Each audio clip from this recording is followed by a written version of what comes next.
Hi there, welcome back to the shack. I've got the FDM S3 Powered Up and I'm using one of my Nevada ham radio power supplies down there. I've also got the FDM DUO Powered Up, and if you can see on the front panel, under the clock, we're using the satellite reference, which is locked. I think in my unboxing video I pointed at the lock LED and referred to internal reference, but that's basically means that the signal from the satellite is locked, and that is providing the reference to the internal clock. In fact, the satellite, it's indoors, the satellite antenna hanging off the door handle. So it's an obvious thing to wonder, I suppose, but you know, basically, how does the SW3 compare, you know, in real world conditions to my other Elad radio, the FDM DUO? And that was always going to be an obvious question.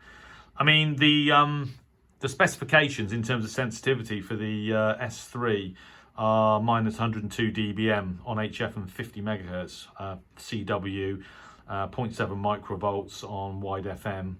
And then in terms of sort of minimum detectable signal, in the middle of HF or 50 megs or on FM, it's only anywhere between about minus 130 to minus 140 dBm. So it's a very sensitive radio, but then so is the FDM DUO. So that was an obvious thing to sort of try and compare. So what I've actually done is I've got them both connected up via an antenna switch to one of my Wellbrook loops, which is at the bottom of the garden, which you probably can't see, or you might be able to. And what I'm going to do is I'm going to tune some weak signals on HF primarily. I don't know if I'm going to get much time to do much more than that. I'll probably have a go on medium wave as well. And so using the same antenna via an antenna switch, I'm going to record some reception videos comparing both of these radios directly just by flicking the antenna switch, and see how we do. Now, I've already got an idea as to how they compare, but and that appears in the Radio User magazine review that I've written and is now published, or will be published by the time you see this. And you know, they're similarly priced. They are different. I mean, the FDM DUO is obviously a full-blown SDR, but designed to be operated as a sort of traditional standalone radio, hence controls. The FDM S3 offers superb levels of stability to allow millihertz in, and you know, the very precise tracking of signals to you know, over very long periods of time, if you've got terabytes of data storage to collect that data. So their niche is different, but the fundamental purposes are the same. Listen to some weak signals and try to recover modulation from very weak signals and convert that into audio. So you know, there are discrete differences, I suppose, in how they're marketed or what part of the radio hobbyist market they're attacking, but fundamentally, you know, they're trying to do the same thing.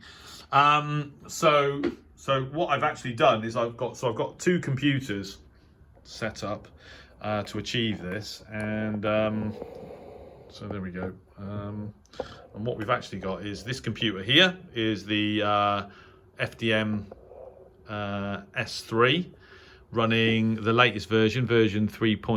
Well, it's actually 3.47. I'm not even sure if it's a fully supported version, but a late version of the FDM SW2 software. Right now, actually, this is a Radio France International DRM signal. S9 peaking, S9 plus 10, minus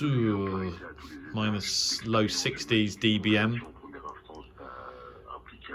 Okay, so that's the FDM S3. And then on this computer here, where there's no signal at the moment, because I haven't moved the switch, we have the FDM DUO. Again, with the Radio France DRM signal. There you go. So S9 plus 10 as before, and minus 60, low 60s dBm.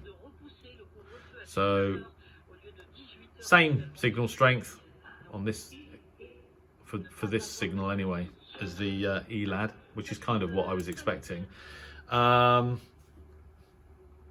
that's the point really, you know, is, you know, how is it, you know, given, although we know that, you know, as I said, you know, the kind of part of the market these radios are attacking is slightly different, but at the end of the day, they're both SDRs, they're both high quality, they're both relatively expensive.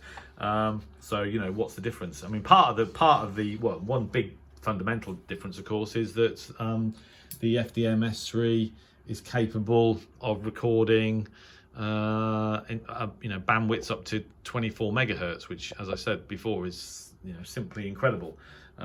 Whether or not I would be interested in doing that, I'm not sure. I would certainly be interested in recording the medium wave band, as I have done many times over the years, but you know, whether or not I'd want to record anything of that sort of bandwidth, I'm not sure. But there'll be people out there with various applications that will try and do that. So anyway, so this is the setup. A Wellbrook ALA 1530 out in the garden, into an antenna switch, and then the FDM S3 and the FDM DUO running on two separate computers with the same software. Let's see how the S3 gets on, and it'll certainly be interesting. It's one of those situations where, you know, there isn't going to be a huge difference in performance. We kind of know that, but is there any difference at all? And if, you know, two questions really. If you already own the FDM DUO, do you want to buy the S3 to replace it, or to use in parallel with it? If you don't own either, you know, which should you buy? You know, do you go for the huge levels of stability with the S3 and the massively wide bandwidth options for recording spectra? Or do you go with the Duo, a receiver that can be used with or without a computer, but probably with similar levels of sensitivity? Interesting question, and one that I'd like to answer. The other thing, of course, is that I wanted to do some videos with the S3 because ultimately I've got to give it back, and I don't personally have any plans to buy one. You know, I'd like to at least, although I've been testing it now for quite a long time, or at least I will have done by the time you read this video. By the time you see this video, I would have been testing it a long time. I want to know, you know, what that actual difference is. So let's see. So that's it. I'll more videos to come once I've actually recorded some spectra. And as I said, I'll have a go on HF shortwave, and I'll have a go on medium wave and see if there's any difference in terms of how well transatlantic signals are copied. And there'll be more videos to come. So hope you enjoyed that. Thanks for watching.